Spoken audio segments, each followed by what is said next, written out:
So.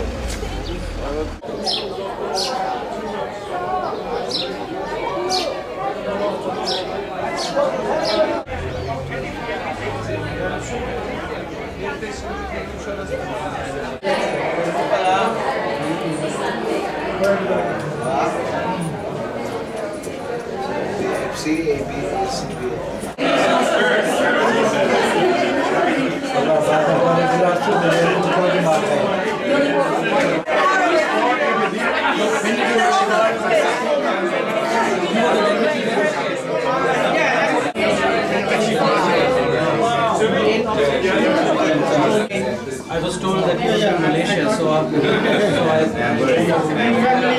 seem to be meet somewhere. You joined this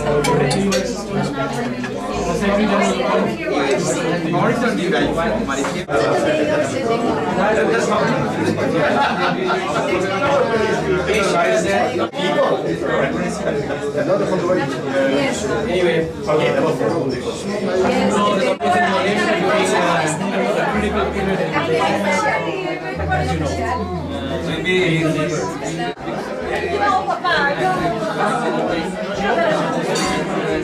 So even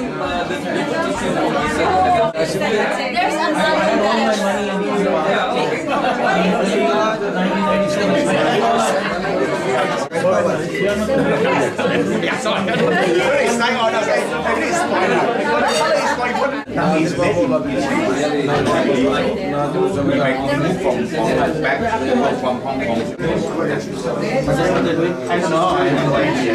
That's what I have to find out. I know they have people, right? That's what I.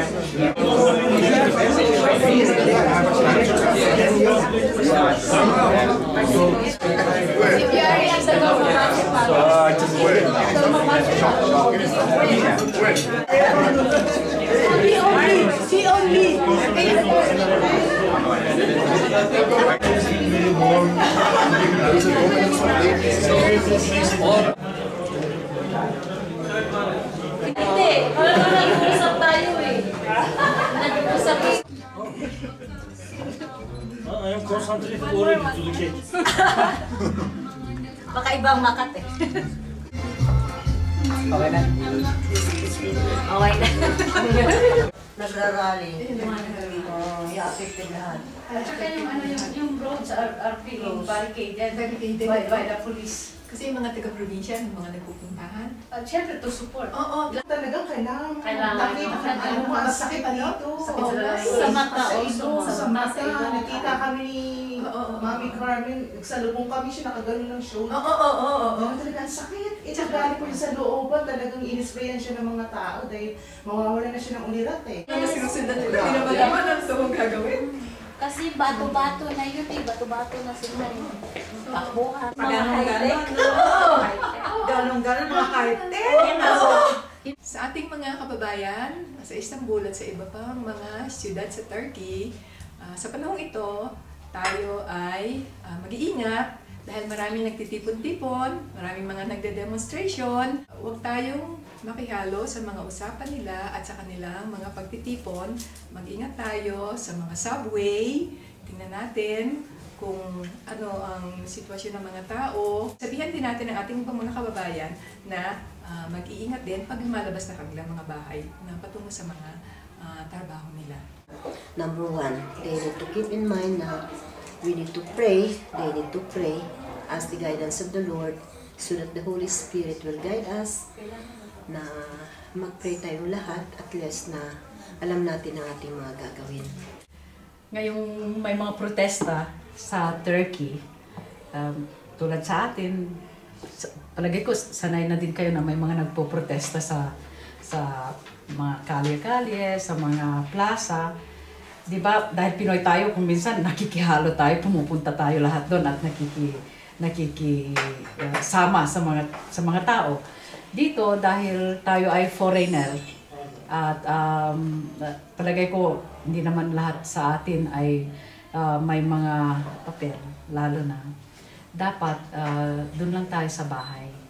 Huwag tayong pumunta sa kung saan may mga protesta. Dapat huwag tayong pumupunta sa mga mall o pumupunta sa mga public places dahil hindi natin alam kung ano yung mga nandoon sa mga pinagpoprotestahan. Halo-halo kasi ang mga tao doon. Hindi mo alam kung sino yung nandyan, hindi mo alam kung sino yung mga tao doon. So dapat lang na manood na lang tayo ng TV kung gusto nating malaman kung ano yung mga pangyayari. Actually, ang Turkey naman, it's a very safe place. Dito makikita mo yung mga tao, they could wear their jewelries.